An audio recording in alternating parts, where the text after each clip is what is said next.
no me dejan entrar aquí, mamá. Te echo de menos. Dia adalah gadis muda bernama Marty yang baru saja merajut cinta, namun takdir merobeknya terlalu cepat. Suaminya pergi saat benih kehidupan tumbuh di rahimnya. Di bawah langit kelabu, ia duduk mengenang pria yang kini hanya tinggal nama. Lalu tiba-tiba, dari balik bayang duka, muncul seorang pria asing. Ia datang bukan membawa belas kasihan, tapi lamaran, di saat air mata belum kering dan hatinya masih terkurung dalam kabut perpisahan. Soy Clark Davis. Y siento mucho lo de su marido. Meski diabaikan, Carl tak pernah pergi. Di balik tatapan tenangnya, tersimpan luka lama, ternyata istrinya telah tiada, meninggalkannya hanya dengan seorang putri yang tumbuh tanpa belayan seorang ibu. Anak itu sulit dikendalikan, seakan jiwanya haus kasih yang tak pernah utuh. Carl tahu yang ia butuhkan bukan istri, tapi sosok yang bisa mengisi kekosongan dalam rumah dan hati anaknya. Meski waktunya tak tepat dan Marty masih larut dalam duka, Carl memberanikan diri melamarnya. Sembari berjanji, jika dalam perjalanan tak ada cinta di antara mereka, maka saat musim semi tiba, ia akan membelikan tiket untuk kepulangan Marty ke orang tuanya. Sementara itu, beberapa hari sebelumnya, Marty bersama suaminya berpindah ke barat, tanah asing yang jauh dari keluarga.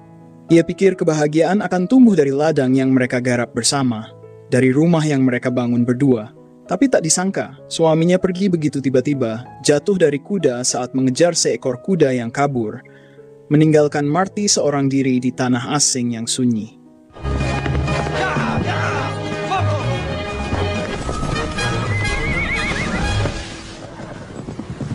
Musim dingin mendekat dan tak ada kereta ke timur hingga musim semi tiba. Tak ada uang, tak ada rumah. Hanya perut yang besar dan hati yang retak.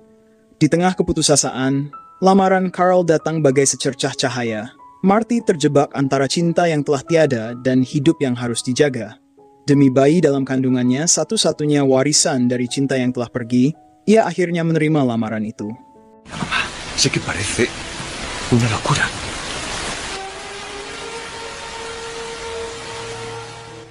Marty yang masih berduka atas kematian suaminya, tampak begitu terpaksa menjalani pernikahan baru ini. Bahkan saat mengucap janji nikah pun, hatinya belum siap. Ia canggung, terasing, dan emosional, terutama saat Carl menggenggam tangannya, sebuah isyarat keyakinan yang belum mampu ia balas. Konflik batin Marty diperparah oleh sikap dingin putri Carl bernama Messi, yang jelas-jelas menolak kehadiran Marty dalam hidup mereka. Setiba di rumah, Messi melompat dari kereta dengan ekspresi penuh penolakan. Sebuah tindakan kecil, namun sangat menyakitkan bagi seorang wanita yang bahkan belum sempat menata hatinya sendiri.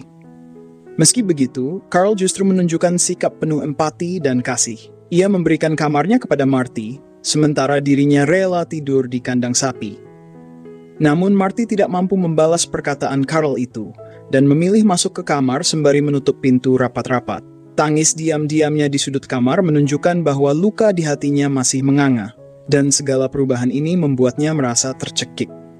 Pagi harinya, ketika ia bangun dan menyadari hari sudah siang, ia langsung dihadapkan pada sindiran dari Messi yang barusan menyelesaikan sarapan pagi bersama ayahnya. No había visto a nadie dormir tanto. Creía que te habías muerto. Carl, dengan kepekaan seorang pria yang memahami luka yang belum sembuh, mencoba mencairkan suasana. Dengan suara yang nyaris patah, Carl mengatakan bahwa ia telah menyiapkan makan siang untuk Marty dan akan membawa Messi keluar untuk berbelanja bahan makanan. Marty yang ditinggal sendiri di rumah akhirnya tergerak oleh aroma makanan yang masih mengepul. Perutnya yang kosong sejak sehari semalam tak bisa lagi diajak berkompromi. Ia pun makan dengan lahap, mungkin untuk pertama kalinya sejak kepergian suami tercinta. Namun kenyang bukan berarti tenang. Setelah makan, Marty keluar dan duduk di ayunan kayu di halaman rumah. Matahari bersinar hangat, namun sinar itu tak mampu menembus kabut duka yang menyelubungi hatinya. Dari siang hingga malam, air matanya jatuh tanpa henti, seakan ingin menghapus luka yang tak kunjung pulih. Ketika Carl dan Messi pulang, mereka menemukannya masih terisak di sisi ranjang, seorang wanita yang hanyut dalam kesedihan, di rumah yang belum bisa ia sebut sebagai rumah. Carl, yang hatinya pernah dirundung kehilangan serupa, memahami bahwa duka tak bisa dipaksa reda, namun waktu adalah sahabat paling sabar bagi luka yang belum sembuh. Dan benar saja, setelah beberapa hari membiarkan air matanya jatuh dalam diam, Marty mulai membuka diri, menyisakan ruang kecil untuk melihat dunia di sekelilingnya. Di pagi itu, ia memberanikan diri bertanya, "Apa ada yang bisa kubantu?" Carol dengan senyum tenang lalu mengajaknya keluar menuju gudang. Di sana, mereka melihat Messi tengah sibuk bekerja. Carol berkata, Messi sudah 9 tahun dan ia bekerja sejak matahari terbit hingga tenggelam. Marty mengangguk pelan, berniat membantu. Meski dalam hatinya ia tahu bahwa sejak kecil ia tumbuh di kota, tempat di mana ayam hanya terlihat di pasar dan susu datang dalam botol. Ia bingung mulai dari mana dan harus bagaimana. Sontak saja, Messi yang menyaksikan semua itu hanya memandang dengan sinis. Baginya, Marty bukan ibu, melainkan wanita asing yang tak bisa melakukan apapun. Sebagai bentuk protes, diam-diam, Messi sengaja melemparkan kotoran sapi ke arah Marty. Dan saat itu juga, dua perempuan beda usia dan latar belakang itu saling berbalas kata. Ha sido sin querer. Sé lo que estás intentando, Missy, así que ven y escúchame. Escucharte. Mientras yo esté aquí... No te quiero aquí. Que te quede bien claro. Yo no quiero estar aquí. La muerte de mi esposo y a casarme con un desconocido. Permusuhan kecil yang tumbuh di antara Marty dan Messi seakan menjadi medan perang sunyi. Ketegangan itu begitu terasa, namun Carl yang berdiri di antara keduanya hanya bisa diam. Ia tak memilih untuk memihak siapapun. Dalam niat untuk menebus kesalahan, Marty mencoba memasak. Tapi dapur bukanlah tempat yang ia kenal. Tangannya terbakar dan makanan gosong itu menjadi saksi bahwa niat baik kadang datang bersama luka. Carl dengan sabar merawat tangan Marty yang terluka, sementara Messi berdiri di samping, tetap menyindir dengan wajah penuh ejekan. Keesokan paginya, Marty tak tinggal diam. Dengan semangat dalam dirinya menyala. Ia membuka buku resep dan mulai mencoba hal baru yang belum pernah ia lakukan. Berbekal usaha yang tak pernah padam, ayam berhasil ditangkapnya. Beberapa saat kemudian, ketika mereka kembali, terlihat halaman rumah berantakan. Tapi dari kekacauan itu, Marty dengan bangga memperlihatkan ayam goreng buatan tangannya sendiri.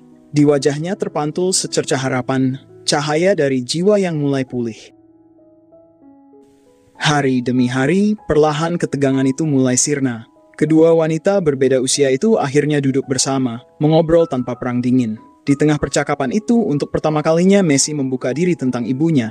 Tentang rindu yang tak pernah ia tahu cara mengungkapkannya. Ia tak banyak bicara, hanya meniup lilin dengan pelan, sebagai bentuk perpisahan yang tak sempat ia ucapkan. Marty tanpa sengaja melihat Messi memeluk gaun peninggalan mendiang sang ibu. Tak ada kata, hanya air mata yang diam-diam menyampaikan semuanya. No sé por qué no me dejan entrar aquí, mamá. Yo no te pondría triste, ni te cansaría. Y te echo de menos. Dari balik pintu, Marty terpaku, tersentuh oleh kesedihan sunyi yang dipeluk Messi.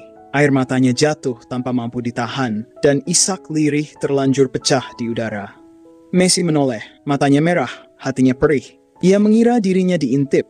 Dengan suara gemetar dan wajah basah air mata, ia meledak. Tak sanggup menahan amarah yang lahir dari luka dan harga diri yang seakan diremehkan. Eso tú no sabes nada. Me gustaría que fuera primavera para que te marcharas. Ucapan itu menusuk hati Marty, meninggalkan luka berselimut rasa bersalah. Dalam diam, ia mulai mengemasi barang-barangnya, berniat pergi jauh, sebelum kehadirannya kembali menyakiti gadis kecil yang tak bersalah. Namun, saat Carl melihatnya bersiap meninggalkan rumah, ia segera menghampiri dan menghentikannya dengan suara penuh keteguhan. Perkataan Carl menenangkan perasaan Marty. Ia memutuskan untuk mencintai hati gadis itu dengan caranya sendiri. Dengan mengukur tubuh Messi, ia mengecilkan ukuran gaun ibunya dan menjahitnya sepanjang malam. Sebuah persembahan kecil dari seorang wanita yang sedang belajar menjadi ibu. Akhirnya, sebelum matahari terbit, gaun itu selesai. Ketika Messi terbangun dan melihat Marty yang kelelahan di kursi dengan gaun di tangannya, hatinya dipenuhi perasaan haru. Gaun itu bukan hanya simbol kerinduan mendalam Messi terhadap ibunya, tetapi juga melambangkan kasih sayang Marty yang melelehkan curang yang ada di antara mereka. Beberapa jam kemudian, 3 orang naik kereta menuju ke rumah tetangga untuk menghadiri sebuah acara. Messi, yang baru pertama kali memakai gaun, memancarkan tatapan kagum dari teman-temannya. Momen itu, untuk pertama kalinya Messi merasakan betapa menyenangkannya dipandang dengan rasa iri. Dalam perjalanan pulang, Messi bersandar di bahu Marty, lalu perlahan tertidur. Melihat tangan Marty yang terus diletakkan di perutnya, Carl bertanya dengan santai. Sontak saja, Marty terkejut dan khawatir Carl akan salah paham karena ia tak pernah mengungkapkan rahasia ini. Sebelum ia berusaha untuk menjelaskan, Carl hanya tersenyum sembari berkata, "Itu bukan masalah, aku justru senang. Itu berarti cinta yang pernah kau miliki masih hidup di dalam dirimu."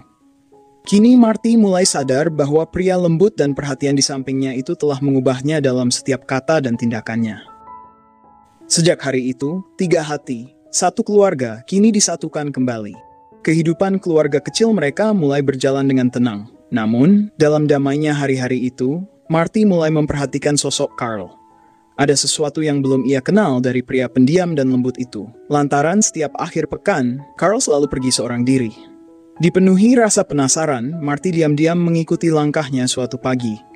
Di bawah langit biru dan hamparan tanah sunyi, Carl berdiri sendiri, menyanyikan lagu cinta dengan suara lirih yang mengalun lembut. Awalnya Marty tersenyum, merasa Carl begitu lucu dan polos. Tapi semakin lama ia mendengar, lagu itu berubah menjadi nada sedih.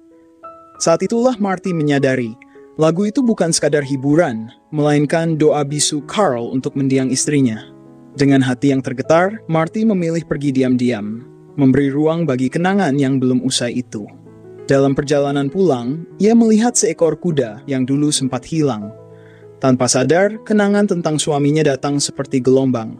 Air matanya mengalir deras saat ia membayangkan sentuhan yang tak akan pernah kembali.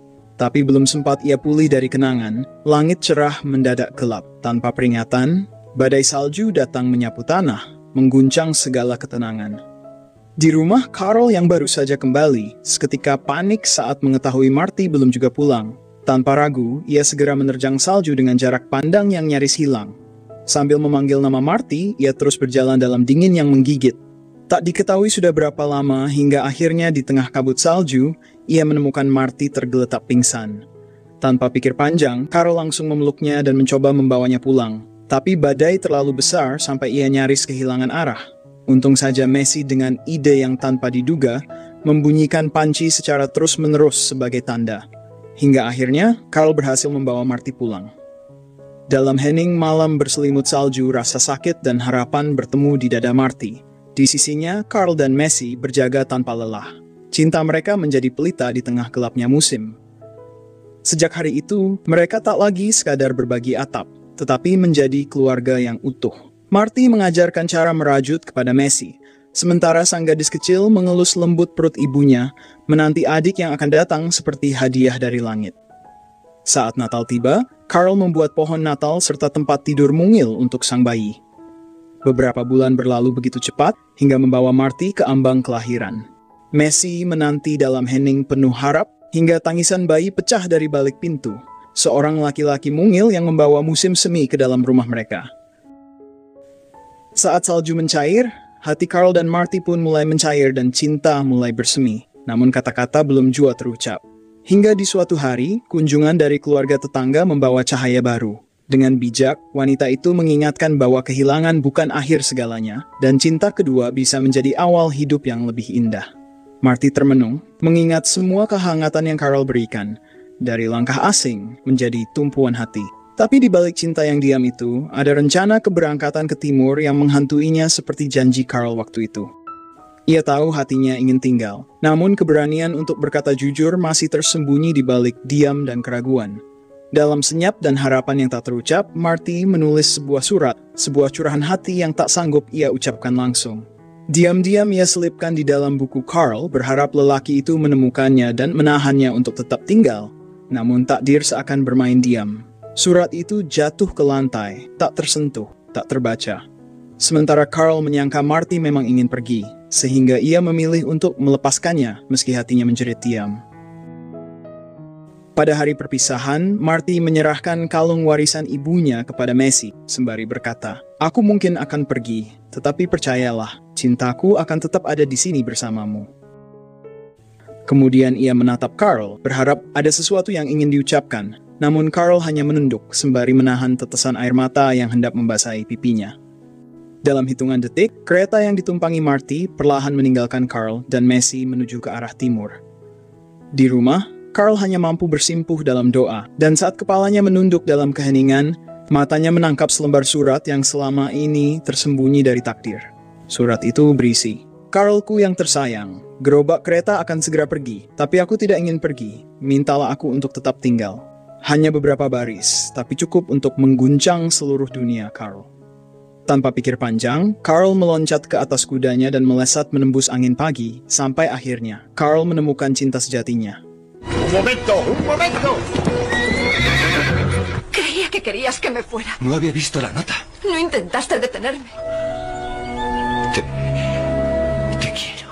Cinta yang datang perlahan itu indah. Ia mengenalmu di tengah luka, memelukmu tanpa syarat, dan menetap tanpa janji. Ia tak berlari mengejar, tapi juga tak pernah mundur. Karena cinta sejati tahu bahwa tinggal dan tumbuh bersama adalah bentuk paling lembut dari kata selamanya. Mamá.